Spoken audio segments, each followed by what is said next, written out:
I've been attached with the feeling of now waking up with you by my side.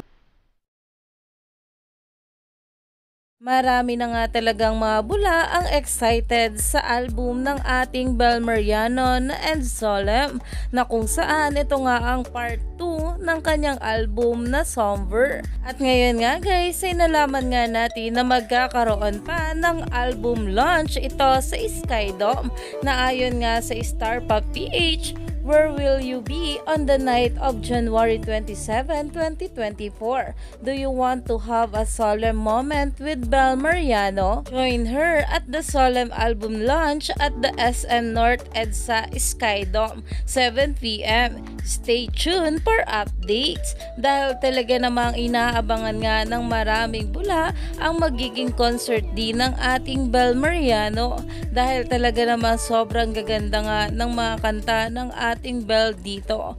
Kaya naman umani pa nga ito ng maraming komento, dahil sa kabila nga ng mga isyong binabato sa ating Bel ay patuloy nga rin ang pagdami ng kanyang blessing na natatanggap, lalong lalo pa nga at magkakaroon pa ng album launch ang ating Bel ngayong January 27, 2024. Kaya naman narito pa ang mga sabi ng mga bula.